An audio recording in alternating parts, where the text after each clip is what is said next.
بسم الله الرحمن الرحيم الحمد لله رب العالمين والصلاة والسلام على سيد الأنبياء والمرسلين أما بعد فأعوذ بالله من الشيطان الرجيم بسم الله الرحمن الرحيم. اچھا، ہم جو ہے وہ پڑھ رہے تھے الفضل الموہبی فی معنی اذا صح الحدیث فہو مذہبی. رسالے کے اندر جو ہے ہم نے غالباً ہاں یہاں تک ہم نے پڑھا تھا کہ اعلیٰ حضرت امام علیہ سنت رحمۃ اللہ تعالی علیہ نے یہ بات ارشاد فرمائی تھی کہ میاں نذیر حسین دہلوی نے جو ہے وہ اپنی کتاب میں معیار الحق میں اس بات کو بیان کیا ہے کہ بعض ائمہ نے جو ہے وہ احادیث صحیحہ کو ترک کیا ہے، اور اس کی کئی وجوہات ہیں، یا تو دعوی نسخ تھا، یا جو ہے وہ دعوی ظہور تھا، یا اس کی طرح کی اور بھی چیزیں تھیں جس کی وجہ سے احادیث صحیحہ کو ترک کیا.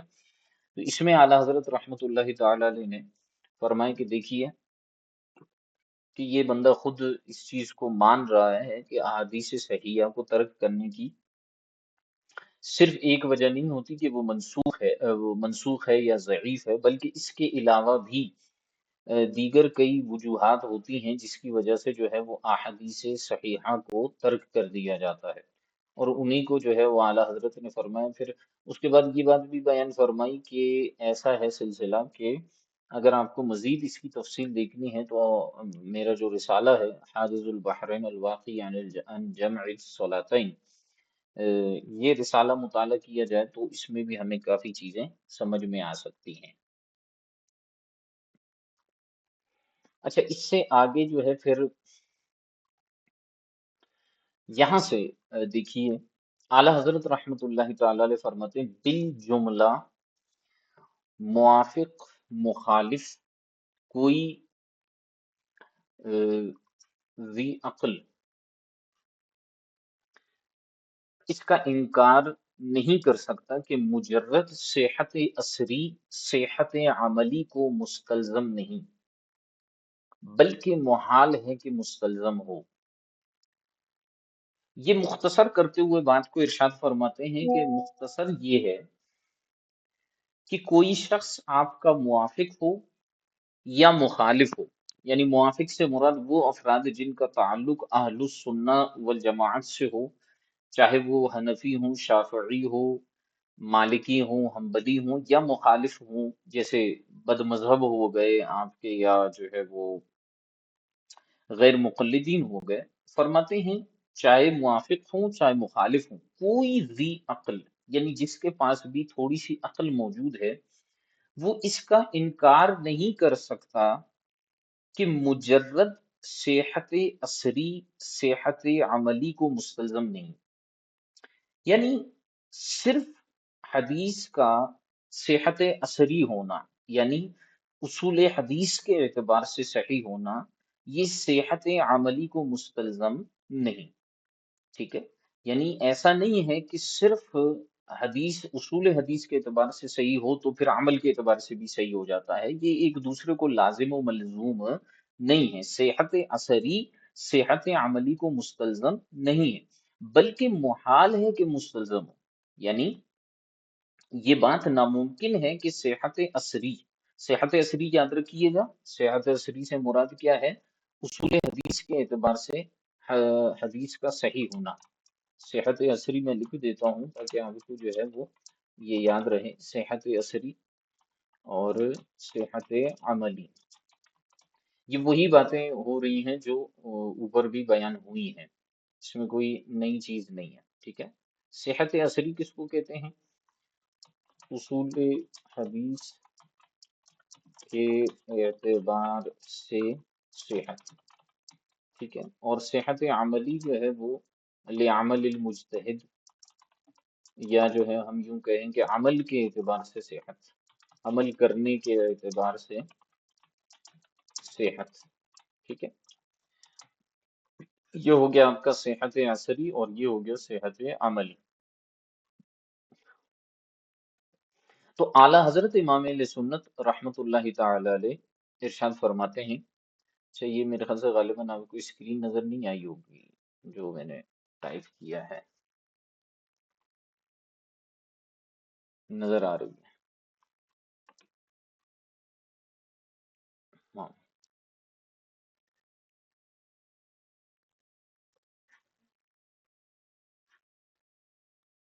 اچھا جی، تو فرمایا کہ مجرد صحت عصری جو ہے وہ صحت عملی کو، یعنی صرف صحت عصری جو ہے وہ صحت عملی کو مستلزم نہیں ہے، بلکہ محال ہے کہ مستلزم ہو، یعنی یہ بات ناممکن ہے کہ صحت عصری کی وجہ سے صحت عملی لازم ہو جائے گا، ورنہ ہنگامی صحت متعارضین قول بالمتنافیین لازم آئے۔ یہ ایک بڑا اچھا قاعدہ بیان کیا ہے، صحت متعارضین قول بالمتنافیین لازم آنا، ہنگامے صحت متعارضین قول بالمتنافیین، بہت آسان سی بات ہے، میں اس کو لکھ لیتا ہوں، ہنگامی صحت متعارضین قول بالمتنافیین۔ دیکھیں میں آپ کو خلاصے سے بھی پڑھا سکتا ہوں، آسان الفاظ میں بھی پڑھا سکتا ہوں، لیکن ہوگا یہ کہ آپ کو پھر بعد میں جو ہے وہ اعلیٰ حضرت کا کلام جو ہے وہ سمجھ میں نہیں آئے گا، اس لیے میں آپ کو تھوڑا سا تفصیل سے اس لیے پڑھانا چاہ رہا ہوں، اور مشکل الفاظ سے اس لیے پڑھانا چاہ رہا ہوں تاکہ آپ کو چیزیں سمجھ میں آئیں۔ ہنگامی صحت متعارضین، ہنگام کا مطلب ہوتا ہے دوران، ٹھیک ہے، صحت متعارضین دو صحیح روایات کا متعارض ہونا، ٹھیک، اور قول بالمتنافیین دونوں کے متنافی یعنی معارض ہونے کا قول کرنا۔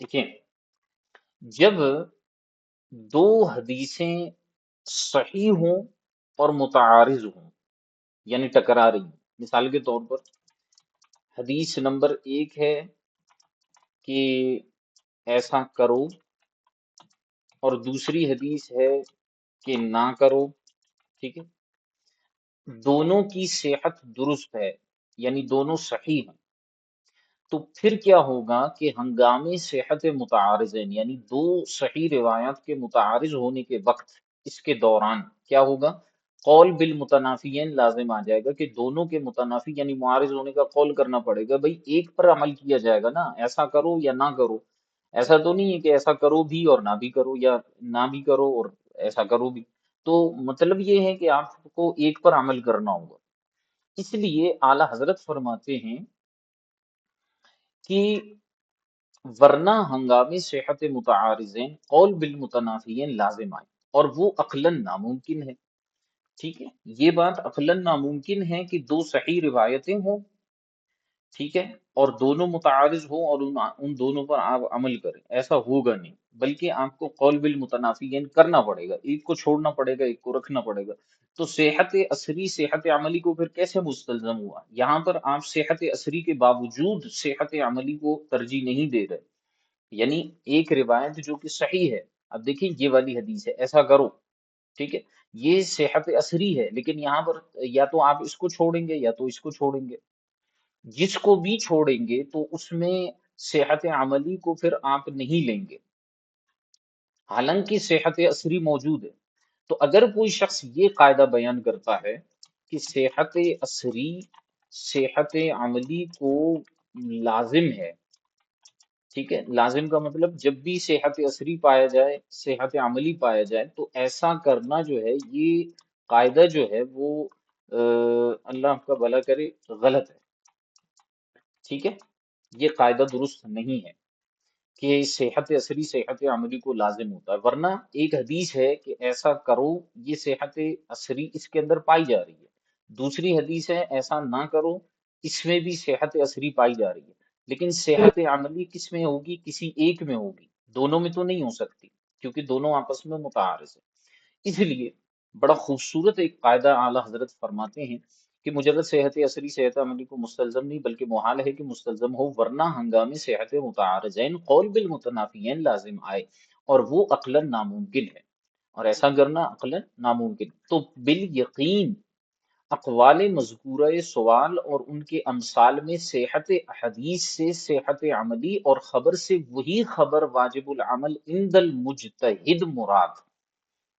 یہ اعلی حضرت کا سمجھے کہ جواب کا لب لباب اور خلاصہ ہے کہ سوال کے اندر جو آپ نے صحت حدیث کو بیان کیا، اب دیکھیے سوال کے اندر عبارت تھی اذا صح الحدیث فہو مذہبی، اذا صح الحدیث فہو مذہبی، یہ جو تھا اسی کو اعلیٰ حضرت رحمت اللہ تعالیٰ لے رہے ہیں، اور میں نے شروع میں کہا تھا کہ باقی چیزوں میں مسئلہ نہیں ہے، لیکن صحت حدیث سے کیا مراد ہے؟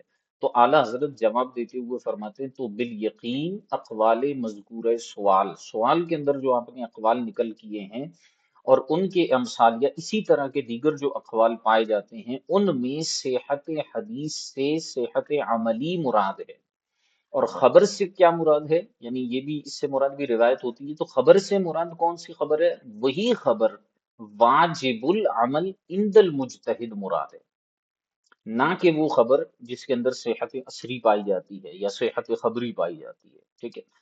پھر فرماتے ہیں پھر نہایت اعلیٰ بدیہیات سے ہے کہ اگر کوئی حدیث مجتہد نے پائی اور براہ تعویل خواہ دیگر وجوہ سے اس پر عمل نہ کیا تو وہ حدیث اس کا مذہب نہیں ہو سکتی۔ یہ ایک نئی بحث اعلی حضرت رحمت اللہ تعالی لے کر آئے، فرمایا کہ یہ بات انتہائی واضح ہے کہ اگر کوئی حدیث مجتہد نے پائی، مثال کے طور پر امام اعظم رحمت اللہ تعالی علیہ نے کوئی حدیث پائی جس میں رفع یدین کرنے کا ذکر ہے، اب ذرا مثالوں سے میں آپ کو سمجھا رہا ہوں اسی عبارت کو لے کر، فرمایا کہ نہایت اعلی بدیہیات سے ہے، یعنی یہ بات انتہائی واضح ہے کہ اگر کوئی حدیث مجتہد نے پائی اور براہ تعویل خواہ دیگر وجوہ سے اس پر عمل نہ کیا تو وہ حدیث اس کا مذہب نہیں ہو سکتی۔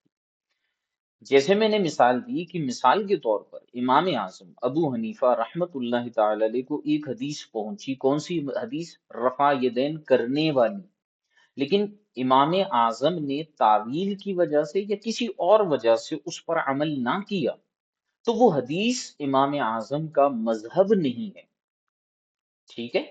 یعنی رفع یدین والی حدیث اگرچہ صحیح ہے، امام تک پہنچی، لیکن امام نے کسی تعویل کی وجہ سے یا کسی اور وجہ سے اس پر عمل نہیں کیا تو پھر کیا ہوگا؟ یہ بڑی مجتہدانہ اور اصولی بحث کر رہے ہیں اعلیٰ حضرت، اور بڑی کمال کی بحث ہے، یہ آپ کو کہیں نہیں ملے گی۔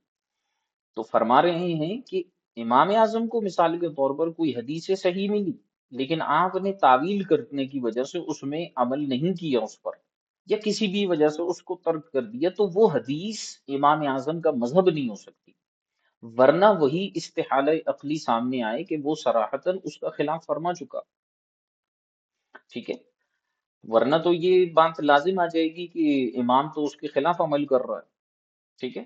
تو مطلب یہ ہے کہ امام جس حدیث پر عمل نہیں کرتا اس کا مطلب یہ ہے کہ وہ اس کا مذہب نہیں ہے، اور عمل نہ کرنے کی وجہ کیا ہے کہ کوئی نہ کوئی اس کے اندر تعویل یا کوئی نہ کوئی وجہ ہے جس کی وجہ سے وہ اسے ترک کر رہا ہے، ٹھیک ہے؟ ورنہ وہی استحالہ عقلی سامنے آئے کہ وہ صراحتاً اس کا خلاف فرما چکا، تو آفتاب سے روشن تر وجہ پر ظاہر ہوا کہ کوئی حدیث بذوع میں خود مذہب امام کے خلاف پا کر بحکم اقوال مذکورہ امام دعویٰ کر دینا کہ مذہب امام اس کے مطابق ہے، دو امر پر موقوف ہے۔ اب پھر دوبارہ اس بات کو دیکھیے، یہ بات تو ہو چکی کہ امام تک اگر کوئی حدیث پہنچی اور امام نے اس پر عمل نہیں کیا تو وہ اس کا مذہب نہیں ہو سکتا، ٹھیک ہے؟ اب فرماتے ہیں کہ اگر کوئی حدیث مثال کے طور پر زید تک پہنچی اور زید نے کیا کیا؟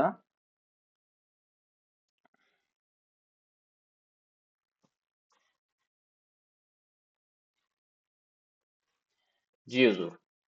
تو فرماتے ہیں کہ مثال کے طور پر زید صاحب تک کوئی حدیث پہنچی اور اس نے اپنے زعم کے اعتبار سے اس حدیث کو مذہب امام کے خلاف پایا، اور بحکم اقوال مذکورہ امام وہ کیا کرتا ہے، دعویٰ کر دیتا ہے کہ مذہب امام اس کے مطابق ہے. یعنی جیسے مثال کے طور پر زید نے ایک حدیث دیکھی رفع یدین والی، اور اس نے صرف یہ دیکھا کہ یہ تو صحیح ہے، یعنی اثر کے اعتبار سے یہ صحیح ہے، اصول حدیث کے اعتبار سے یہ حدیث صحیح ہے. تو زید نے کیا کیا کہ دیکھو، زید کہتا ہے کہ دیکھو امام اعظم نے خود فرمایا کہ اذا صح الحدیث فهو مذہبی، جب حدیث صحیح ہو تو وہ بھی میرا مذہب ہے. تو وہ یہ دعویٰ کر دیتا ہے کہ بھئی مذہب امام تو اسی کے مطابق ہے، کیونکہ امام خود فرما رہے ہیں کہ حدیث صحیح ہو تو وہی میرا مذہب ہے. اب یہاں پر یہ بات سمجھیے گا کہ زید یہ گمان کر رہا ہے کہ صحت حدیث سے مراد صحت اصول حدیث ہے، نہ کہ صحت صحت عملی یا صحت العمل المجتہد. ٹھیک ہے. تو زید نے کیا کیا، وہ یہ سمجھا اپنے زعم کے مطابق، اپنے گمان کے مطابق کہ یہی امام کا مذہب ہے، کیونکہ امام نے فرما دیا کہ اذا صح الحدیث فهو مذہبی. تو ذرا غور کیجئے گا کہ کوئی حدیث بزعم خود امام مذہب امام کے خلاف پا کر بحکم اقوال مذکورہ امام دعویٰ کر دینا کہ مذہب امام اس کے مطابق ہے. فرماتے ہیں یہاں پر دو باتیں ہیں، دو امر پر موقوف ہے. اولاً یقیناً یہ ثابت ہو کہ یہ امام کو نہ پہنچی تھی، کہ بحال اطلاع مذہب اس کے خلاف ہے نہ اس کے موافق. اب دیکھیے یہاں پر دو پاسبلٹیز ہو سکتی ہیں، دو امکانی چیزیں ہو سکتی ہیں. میں اس کو تھوڑا سا اور آپ کے لیے واضح کر دوں. دیکھیں آج کا سبق جو ہے وہ کلام ہے اعلیٰ حضرت کا، اس کو ذرا توجہ کے ساتھ سنیے گا. زید کا دعویٰ کہ یہ حدیث صحیح ہے، اور امام نے فرمایا کہ جب حدیث صحیح ہو تو وہی میرا مذہب ہے. یہ زید کا ایک دعویٰ ہے کہ بھائی یہ حدیث صحیح ہے، اور امام نے فرمایا کہ جب حدیث صحیح ہو تو یہی میرا مذہب ہے. اب وہ حدیث صحیح جو اس کو پہنچی ہے وہ مذہب کے خلاف ہے. تو فرماتے ہیں یہاں پر دو امکانات ہیں. کیا ہیں؟ دو امکانات ہیں. پہلا امکان یہ ہے کہ وہ حدیث امام تک نہیں پہنچی تھی.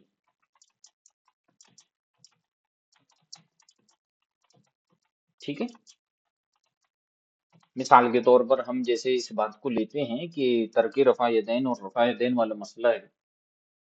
بھائی زید کو ایک حدیث پہنچی کہ جس میں رفع یدین کا حکم ہے. زید کہتا ہے دیکھو یہ حدیث صحیح ہے. ٹھیک ہے، یہ حدیث صحیح ہے. پھر زید کہتا ہے دیکھو امام اعظم نے فرمایا اذا صح الحدیث فهو مذہبی، جب حدیث صحیح ہو تو وہی میرا مذہب ہے. ٹھیک ہے.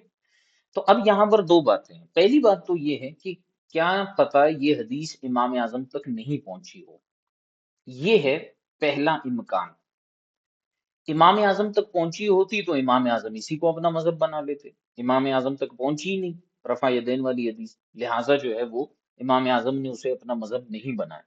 اعلیٰ حضرت اسی بات کو لیتے ہیں اور فرماتے ہیں کہ دو امر پر موقوف ہے یہ بات. اولاً یقیناً ثابت ہو. اچھا ایسا نہیں کہ آپ کہیں کہ کیا پتہ امام اعظم کو پہنچی ہو، نہیں بھائی، یقیناً امام اعظم کو نہ پہنچی ہو.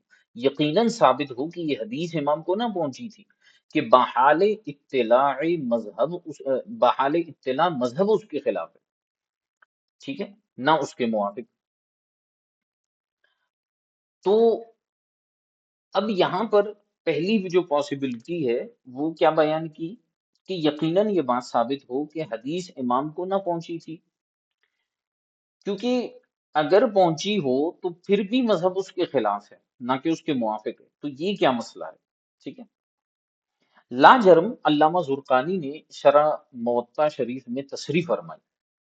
اب علامہ زرقانی کا کلام دیکھیے. قد علم ان كون الحديث مذهبه محله اذا علم انه لم يطلع عليه اما اذا احتمل اطلاعه عليه وانه حمله على محمل فلا يكون مذهبه. امام زرقانی کہتے ہیں یعنی ثابت ہو چکا ہے کہ کسی حدیث کا مذہب مجتہد ہونا صرف اس صورت میں ہے جبکہ یقین ہو کہ یہ حدیث مجتہد کو نہ پہنچی تھی۔ یعنی ثابت ہو چکا، دوبارہ اس عبارت کو غور سے دیکھیے، ثابت ہو چکا ہے کہ کسی حدیث کا مذہب مجتہد ہونا صرف اس صورت میں ہے، یعنی یہ جو کہا ہے نا کہ اذا صح الحدیث فهو مذہبی، جب حدیث صحیح ہو تو وہی میرا مذہب ہے، تو کسی حدیث کا مذہب مجتہد ہونا، فہوا مذہبی ہونا، صرف اس صورت میں ہے جبکہ یقین ہو کہ یہ حدیث مجتہد کو نہ پہنچی۔ بھائی امام اعظم، آپ فرض کیجئے ایک لمحے کے لیے کہ آپ امام اعظم کے سامنے موجود ہیں، ایک لمحے کے لیے اپنے آپ کو 1350 سال پیچھے آپ لے جائیے اور تصور کیجئے کہ آپ امام اعظم کے سامنے موجود ہیں، اور امام اعظم ابو حنیفہ رحمۃ اللہ تعالی علیہ آپ کو پڑھاتے ہوئے یہ کہتے ہیں کہ میرے شاگرد میری بات سنو، اذا صح الحدیث فہو مذہبی، جب حدیث صحیح ہو تو وہی میرا مذہب ہے۔ اب وہ حدیث آپ کو ملی، آپ کو پہنچی، اور آپ کہہ رہے ہیں کہ وہی حدیث امام کا مذہب ہو سکتی ہے کیونکہ میرے امام نے کہہ دیا ہے، میرے استاد نے کہہ دیا ہے کہ وہی میرا مذہب ہے جب وہ حدیث صحیح ہو، ٹھیک ہے؟ تو آپ کو اس بات کا یقین ہونا چاہیے کہ امام تک وہ حدیث نہیں پہنچی تھی، اگر پہنچی ہوتی تو امام لے لیتے اس کو، ٹھیک ہے، اور اس کو اپنا مذہب بنا لیتے۔ علامہ زرقانی اسی بات کی طرف اشارہ کرتے ہوئے فرماتے ہیں یعنی ثابت ہو چکا ہے کہ کسی حدیث کا مذہب مجتہد ہونا صرف اس صورت میں کہ جب کہ یقین ہو کہ یہ حدیث مجتہد کو نہ پہنچی تھی، ورنہ اگر احتمال ہو کہ اس نے اطلاع پائی اور کسی دوسرے محمل پر حمل کیا تو یہ اس کا مذہب نہیں ہوگی۔ یعنی اب دوبارہ وہی سینیریو میں بیان کر رہا ہوں کہ آپ یہ تصور کریں کہ آپ امام اعظم کے شاگرد ہیں اور آپ کو یہ شک ہے، یہ گمان ہے کہ نہیں نہیں نہیں نہیں، امام اعظم کو تو یہ حدیث پہنچی ہوگی، احتمال ہے، پتہ نہیں پہنچی یا نہیں پہنچی، لیکن امام اعظم پھر بھی اس کے خلاف حکم دے رہے ہیں، تو اس کا مطلب یہ ہے کہ امام اعظم نے اس کا محمل کسی اور چیز کو بنایا ہوا ہے، یہاں پر مسئلہ کسی اور حدیث کی وجہ سے امام اعظم مستنبط کر رہے ہیں، امام اعظم یہاں پر اس حدیث کو کسی اور وجہ سے ترک کر رہے ہیں۔ ہاں آپ کو مکمل یقین ہو 100% کہ نہیں امام اعظم نے جو ہے وہ اس حدیث پر اطلاع ہی نہیں پائی، پھر بھی امام اعظم جو ہے اس حدیث کو سوری اطلاع ہی نہیں پائی، اگر ان کو اطلاع ہوتی تو آپ اس کو اپنا مذہب بنا لیتے۔ تو بات کو سمجھ جائیے، امید ہے کہ آپ کو یہ بات کلیئر ہو گئی ہوگی کہ کسی حدیث کا مذہب امام ہونا، مذہب مجتہد ہونا، یہ جو فرمایا ہے کہ اذا صح الحدیث فہو مذہبی، اس کا معنی یہ ہے فہو مذہبی کا کہ یقیناً یہ بات ثابت ہو کہ وہ حدیث امام اعظم تک نہیں پہنچی تھی، یقیناً ثابت ہو، پھر آپ کہہ سکتے ہیں کہ یہ حدیث جو ہے وہ مذہب مجتہد ہے، مذہب امام ہے، پہنچی نہیں تھی۔ لیکن اگر پہنچنے کا احتمال بھی ہو کہ ہو سکتا ہے پہنچی ہو، تو پھر ایسی صورت میں آپ نہیں کہہ سکتے کہ "او جی امام اعظم تک تو پہنچی تھی پھر بھی آپ نے اس کو نہیں لیا اس لیے یہ آپ کا جو ہے مذہب ہے"۔ ایسا نہیں ہو سکتا، بلکہ وہ امام کا مذہب نہیں کہلائے گا۔ اگر وہ امام تک پہنچی تھی حدیث تو پھر وہ امام کا مذہب نہیں کہلائے گا اگر وہ امام کے مذہب کے خلاف ہو۔ جیسے یہی رفع یدین والی میں حدیث کو بیان کر رہا تھا کہ رفع یدین کرنے کی جو حدیث ہے، پہلی صورت تو یہ ہے کہ میں یہ کہتا ہوں کہ یقیناً امام اعظم تک نہیں پہنچی، پہنچی ہوتی تو امام کا مذہب ہوتا، ٹھیک ہے، یہ بات تو سمجھ میں آ گئی۔ لیکن اگر صرف اتنا بھی احتمال ہو کہ امام اعظم تک پہنچی تو تھی، ہو سکتا ہے پہنچی ہو، پھر بھی امام اعظم نے اس کو نہیں اپنایا، تو اب میں نہیں کہہ سکتا کہ رفع یدین والی حدیث جو ہے امام کا ہی مذہب ہے، ٹھیک ہے۔ تو یہ اس سلسلے کا خلاصہ ہے۔ دوسری جو وجہ ہے وہ انشاءاللہ الکریم پھر ہم کل دیکھیں گے، اس میں دوسرا احتمال ہے، وہ اس میں بھی چلیں گے، 2 لائنیں میں پڑھ لیتا ہوں آپ کے سامنے۔ ثانیاً یہ حکم کرنے والا احکام رجال و متون و طرق احتجاج و وجوہ استنباط اور ان کے متعلقات اصول مذہب پر احاطہ تامہ رکھتا ہو، یہاں اسے 4 منزلیں سخت دشوار گزار پیش آئیں گی جن میں ہر ایک دوسری سے سخت ہے۔ یہ 4 منزلیں امام اعظم اعلیٰ حضرت رحمت اللہ تعالی علیہ بیان فرمائیں گے۔ میں انشاءاللہ الکریم کل ایسا کروں گا کہ یہ جو دونوں احتمالات ہیں ان کو دوبارہ بیان کروں گا، اس کے بعد پھر 4 منازل کو بیان کروں گا اور ان کا آپس میں ربط اور تعلق کیا ہے وہ انشاءاللہ کل کے سبق میں ہم دیکھیں گے۔ تو آج کا سبق یہیں تک رکھتے ہیں، کوئی سوال ہو تو ارشاد فرما دیں۔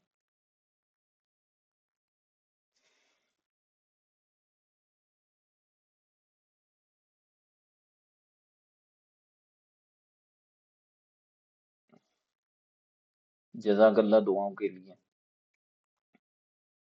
جی، اور کوئی سوال وغیرہ ہے تو ارشاد فرماتے ہیں.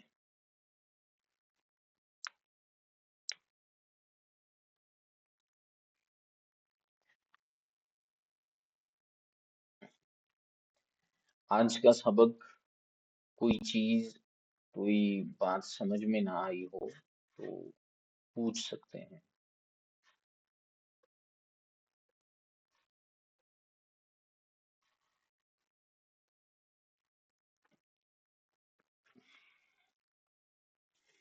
اتنی خاموشی سے یہی لگ رہا ہے کہ سبق سمجھ نہیں السلام آ علیکم رہا. ورحمۃ اللہ. وعلیکم السلام ورحمۃ اللہ وبرکاتہ.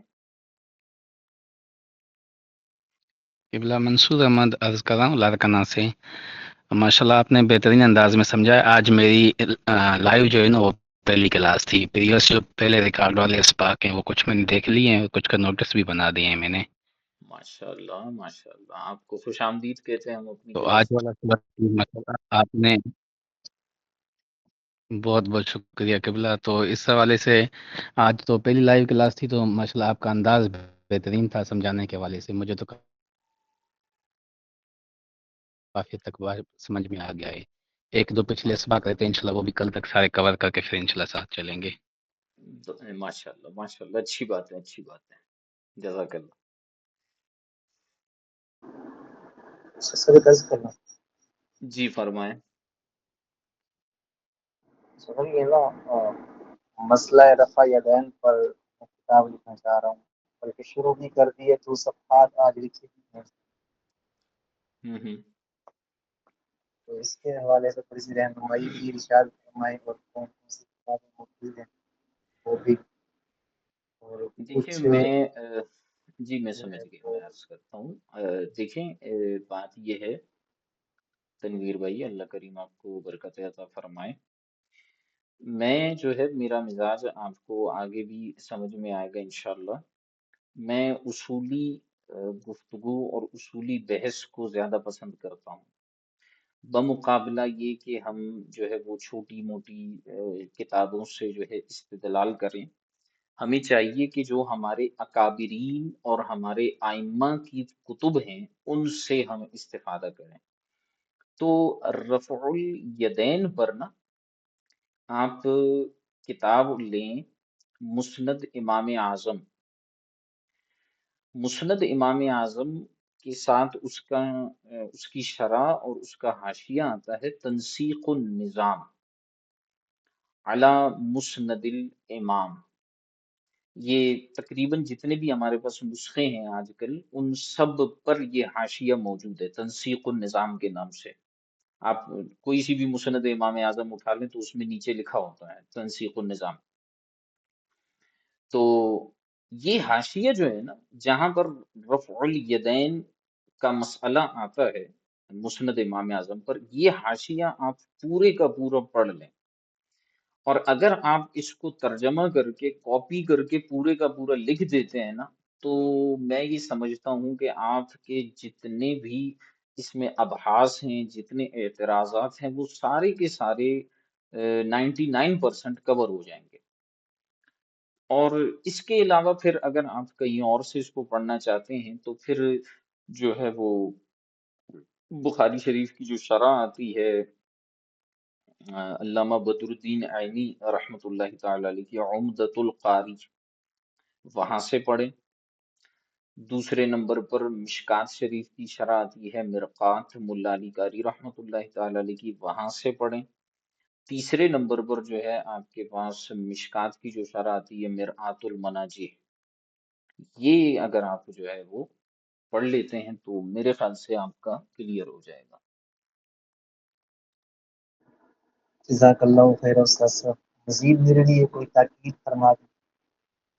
بس یہ عرض کر تو دیا. اچھا جی، بحال نصیحت اطلاع میرے لیے استاد صاحب، جی نصیحت فرما دیں استاد صاحب. اللہ آپ کو سلامت رکھے حضور. ہم کیا نصیحت، آپ نصیحت ہمیں کریں، ہم کیا کر سکتے استغفر اللہ استاد صاحب، شرمندہ کرنی ہے. ہیں.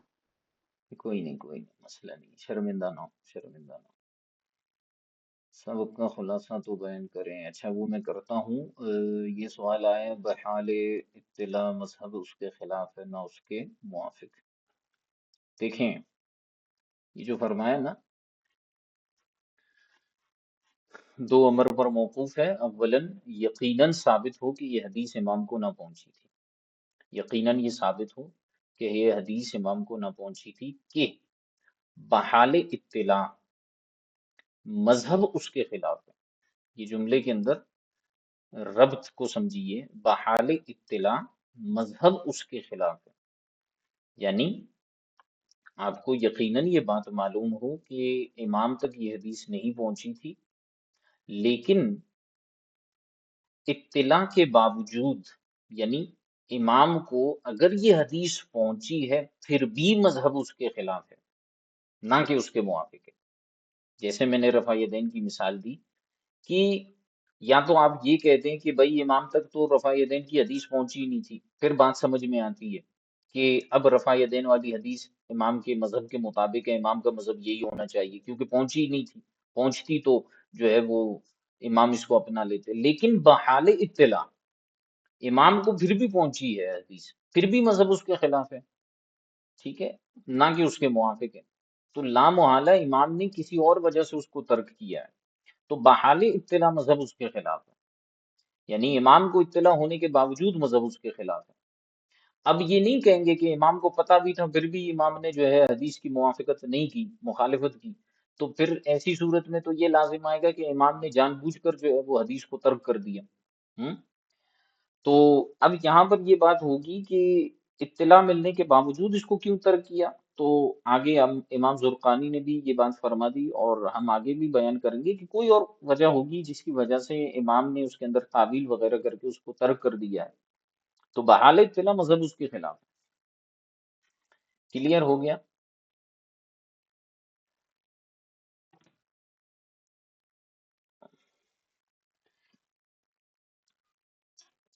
ٹھیک ہے، اور بھی کوئی سوال ہو تو پھر پوچھ سکتے ہیں، مسئلہ نہیں ہے. اچھا سبق کا خلاصہ، آج کی سبق کا جو خلاصہ ہے نا وہ میں آپ کو بیان کر دوں.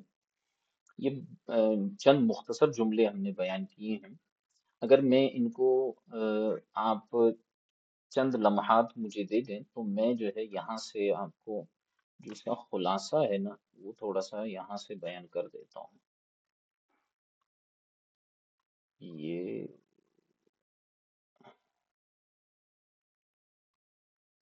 یہاں سے، ہاں یہ دیکھیں خلاصہ کلام، آج کا سبق ہی خلاصہ ہے، اس کو یہ پڑھ لیں آپ. خلاصہ کلام یہ ہے کہ کوئی بھی عقل مند اپنا ہو یا غیر اس بات سے انکار نہیں کر سکتا کہ اصول حدیث کے اعتبار سے حدیث کے صحیح ثابت ہو جانے سے اس پر عمل لازم نہیں ہو جاتا، بلکہ عمل کا ہر جگہ لازم ہو جانا محال ہے. ایک بات تو یہ ہو گئی جو میں نے یہاں پر بھی بیان کر دی کہ صحت عصری اور صحت عملی کے اندر تلازم نہیں ہے، یہ ایک دوسرے کو لازم نہیں ہے کہ جہاں صحت عصری پایا جائے گا وہاں صحت عملی ہوگا، ٹھیک ہے. اچھا کیونکہ بہت جگہ دو حدیثیں برابر درجے کی صحیح ہوتی ہیں لیکن آپس میں متعارض ہوتی ہیں. مثلا ایک حدیث کی روح سے وہ عمل جائز ہے اور دوسری حدیث کی روح سے وہ عمل ناجائز ہے. اب جو شخص یہ کہتا ہے کہ حدیث صحیح پر عمل کرنا لازم ہے تو اس کے کہنے کے مطابق ایک عمل جائز بھی ہے اور ناجائز بھی. یہ صراحتاً دو متضاد چیزوں کا جمع ہونا ہے اور یہ محال ہے. پھر آگے فرمائے کہ اس تمام گفتگو سے ثابت ہو گیا کہ سوال میں جو اقوال مذکورہ ہیں ان سے اور ان جیسے دوسرے اقوال سے مراد حدیث کا اصول حدیث کے اعتبار سے صحیح ہونا نہیں بلکہ مجتہد کے عمل کے لیے صحیح ہونا مراد ہے. اور خبر سے مراد یہی ہے کہ وہ خبر مجتہد کے نزدیک واجب العمل ہو، یعنی اس پر عمل کرنا لازم ہو. اب یہ بات بالکل واضح اور روشن ہے اور بغیر کچھ غور و فکر کے سمجھ میں آنے والی ہے کہ اگر کوئی حدیث مجتہد نے پائی، دوبارہ غور کریں، اگر کوئی حدیث مجتہد نے پائی اور اس میں تعویل کر لی یا کسی اور وجہ سے اس حدیث پر عمل نہ کیا تو وہ حدیث اس امام کا مذہب نہیں بن سکتی. حدیث پائی بھی لیکن اس کے اندر تعویل کر لی یا کسی اور وجہ سے اس پر عمل نہ کیا تو وہ حدیث امام کا مذہب نہیں بن سکتی. کیونکہ اگر وہ حدیث اس امام کا مذہب بنے تو وہی دو ناممکن چیزیں جمع ہو جائیں گی کہ جب مجتہد نے اس حدیث میں تعویل کی تو وہ اس کا مذہب نہ رہی، اگرچہ دوسری جگہ اوروں نے اسے مذہب بنا بھی دیا.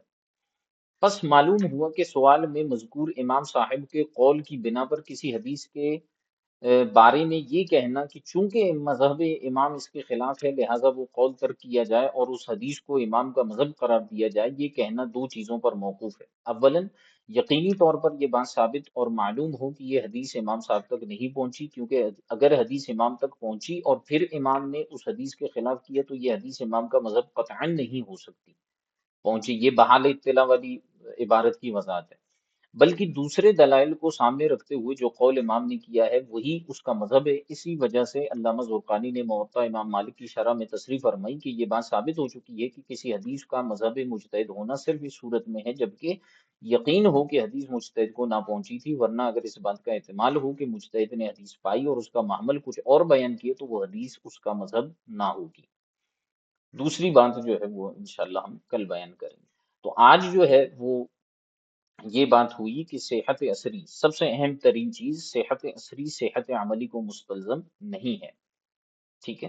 اور اگر کوئی حدیث امام تک پہنچی ہے، یہ خلاصتاً عرض کر رہا ہوں کہ کوئی حدیث امام تک پہنچی ہے اور پھر بھی امام نے اس کے اندر تعویل کی ہے یا کسی وجہ سے اسے ترک کر دیا تو اس کا مطلب یہ ہے کہ وہ حدیث امام کا مذہب نہیں ہے، چاہے وہ حدیث امام کو پہنچی ہی کیوں نہ ہو، پھر بھی وہ امام کا مذہب نہیں ہے، کیونکہ امام نے اس کے اندر تعویل کر دی ہے، مجتہد نے اس کے اندر تعویل کر دی ہے، اسے کسی اور وجہ سے ترک کر دیا ہے، تو وہ یہ حدیث امام کا مذہب نہیں ہو سکتی۔ تو آج کے دور میں اگر کوئی صحیح حدیث پیش کر کے یہ کہے کہ نہیں یہی امام کا مذہب ہے کیونکہ امام نے کہہ دیا کہ اذا صح الحدیث فهو مذہبی، تو پھر یہ بات درست نہیں ہوگی، کیونکہ امام تو پہلے ہی اسے ترک کر چکا ہے، اس کے اندر تعویل کر چکا ہے، تو آج آپ کیوں کہہ رہے ہیں کہ یہی امام کا مذہب ہے؟ بات آ رہی ہے سمجھ میں؟ آپ نے امام کا ٹھیکہ تو نہیں اٹھایا ہوا کہ امام نے جس کو اپنا مذہب نہیں بنایا آپ زبردستی اسے امام کا مذہب بنا رہے ہیں۔ تو یہ میں غیر مقلدین کو جو ہے وہ جواب دیتے ہوئے یہ بات عرض کر رہا ہوں، ٹھیک ہے حضور؟ اب کلیئر ہے؟ اور کوئی سوال وغیرہ ہے تو بھی ارشاد فرما دیں۔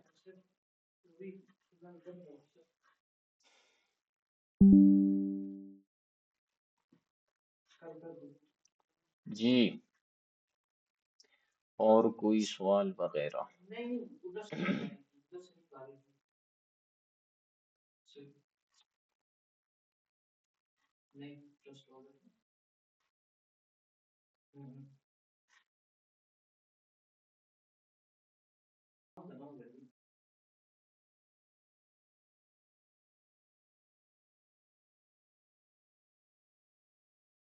چلیں جزاکم اللہ تعالی خیرا کثیرا، انشاءاللہ الکریم کل مزید دیکھیں گے۔ السلام علیکم ورحمۃ اللہ تعالی وبرکاتہ۔